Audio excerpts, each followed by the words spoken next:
Tasha Williams had worked hard for everything she had. At 42 years old, she was proud of her home, a beautiful 2-story house in Chandler, Arizona, with a backyard that was her sanctuary. Palm trees lined the fence, and in the center of it all was her pride and joy, a crystal clear, perfectly maintained pool. She wasn't the type to brag, but she had every reason to be proud. She'd bought the house on her own, with no handouts, no shortcuts, just years of grinding, saving, and making smart choices. Her neighborhood was mostly families, a mix of old and new homeowners.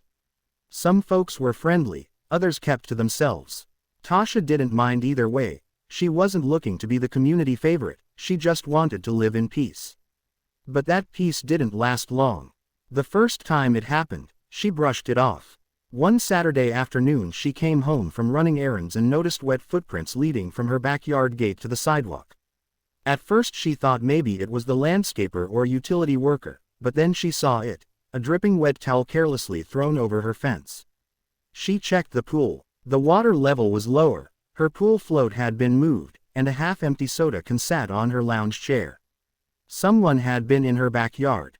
She took a deep breath, trying to give people the benefit of the doubt. Maybe it was a mistake, maybe a kid jumped the fence and panicked when they got caught. But when she asked around, she got nothing but casual shrugs from the neighbors. "Oh, it's probably just one of the kids," one woman said with a laugh. "You know how they are." Another neighbor, a man in his 50s, barely looked up from his car as he said, "They're just having fun." "You got a nice pool, Miss Williams." People notice. The way he said it bothered her, but she didn't push. She just tightened the lock on her gate and hoped it wouldn't happen again. But it did. A week later she was sitting in her living room when she heard splashing. At first she thought maybe she'd left the pool filter running, but then came laughter. She walked to the back door and peeked outside. There, in her pool, was a teenage boy casually swimming as if he owned the place, while a girl, probably his sister, sat at the edge dipping her feet in. Tasha flung the door open. "Excuse me." The kids jerked up, eyes wide.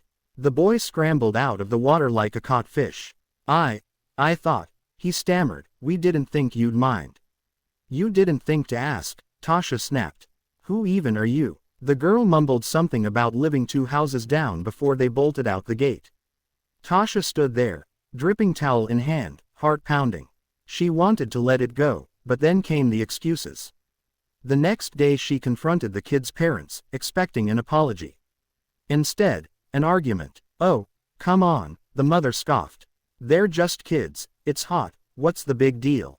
Tasha stared at her, stunned. "The big deal," she said slowly, "is that this is my property, my home, my pool, and I don't remember giving out invitations." The father, arms crossed, muttered, "You're being dramatic." Dramatic. That was the word people loved to throw around when they weren't the ones being disrespected. Tasha bit back the words she really wanted to say. Instead, she installed security cameras, hoping that would send a message. But it didn't. The problem was just getting started. The security cameras worked for about 2 weeks. At first the neighbors backed off. No more footprints, no more wet towels, no more uninvited swimmers. Tasha thought maybe, just maybe, she had made her point. But then, on a scorching Saturday afternoon, she pulled into her driveway and noticed something strange. Her side gate, the one she always kept locked, was slightly open. She stiffened, a bad feeling creeping up her spine as she walked around back, and there it was. Her yard packed with people, not just kids but grown adults. Lounge chairs taken, beer bottles on the ground, someone had even set up a folding table with snacks, and her pool full. A couple of women were wading waist deep, chatting like it was their own backyard, while a man leaned against the pool ledge, grinning as he sipped a drink.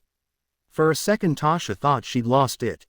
Was this real? She took a step forward, scanning the crowd, and that's when she locked eyes with one of her neighbors, Sandra, from 3 houses down. Sandra, who had never spoken to Tasha before, waved like this was some casual get-together. "Hey, girl, hope you don't mind," she called out. "It was so hot today, we figured we'd cool off." Tasha's jaw tightened. "Mind?" "Oh," she minded. Her voice came out sharp and steady. "Every single one of you, get out. Now." Some people froze, Others exchanged looks like she was overreacting. Sandra scoffed. "Oh, don't be like that, it's just a pool, you weren't even home." Tasha stepped forward, her anger bubbling just beneath the surface. "It's not just a pool, it's my pool, my house, my yard. You don't live here, you don't pay for this, so get out, all of you." Someone muttered, "Geez, what's her problem?" That did it. Tasha stormed to the pool equipment box, grabbed the remote, and shut off the pool filter, then yanked the power cord to the speakers. Silence. "I'm calling the police," she announced.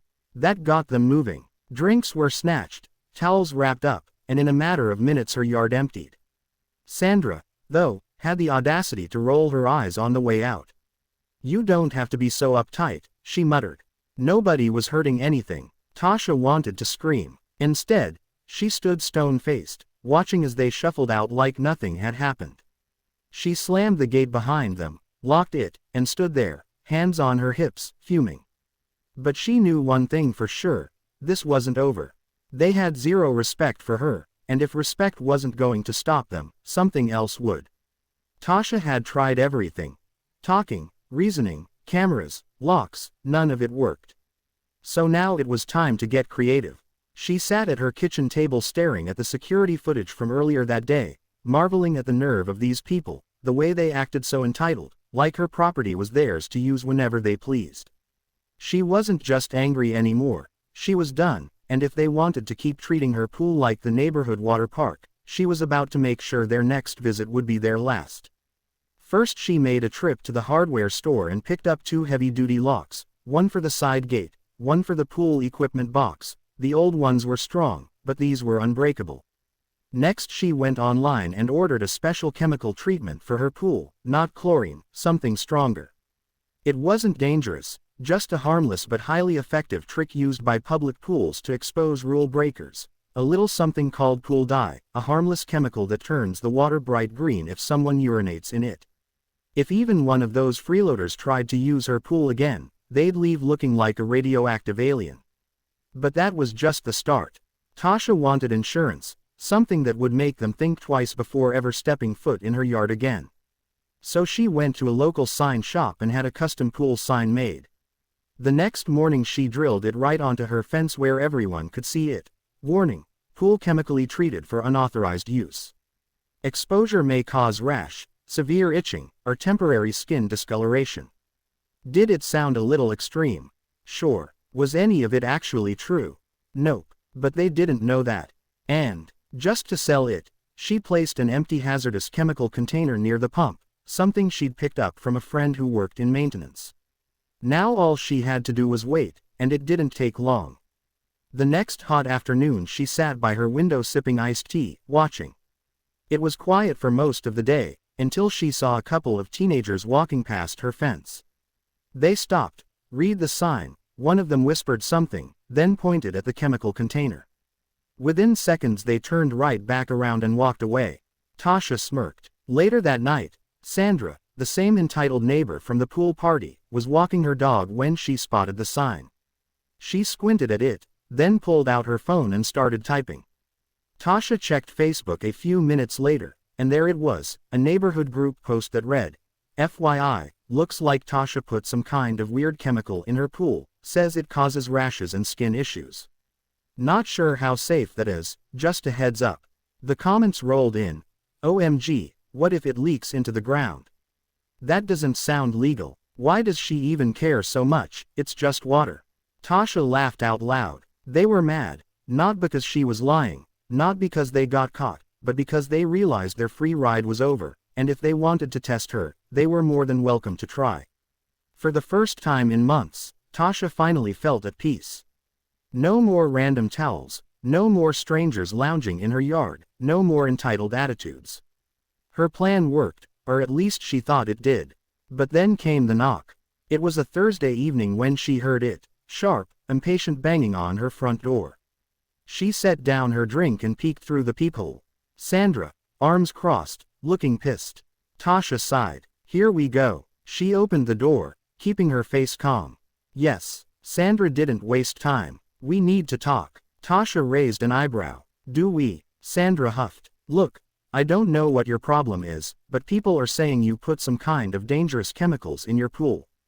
Tasha blinked, then smirked. I did, she said smoothly, to keep out uninvited guests. Sandra's jaw clenched. You can't do that. What if a kid touches the water? Tasha folded her arms. A kid who broke into my yard. Sandra faltered. That's not the point. It's exactly the point, Tasha shot back. I told people to stay out.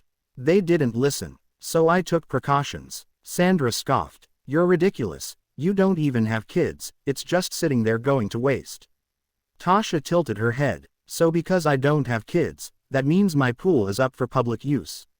Sandra rolled her eyes. Oh, come on, don't act like. Tasha cut her off. No, you come on, Sandra. You and the rest of these people have some nerve.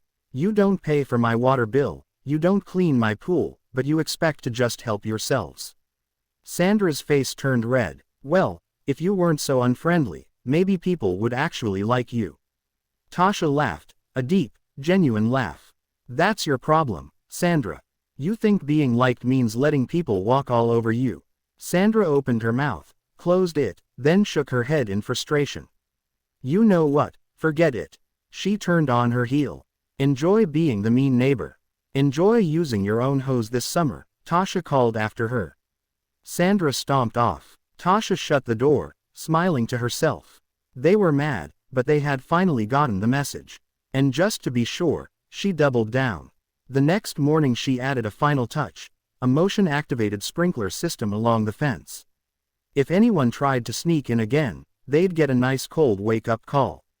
But the best part was she never had to use it, because nobody tried again. The freeloading days were over.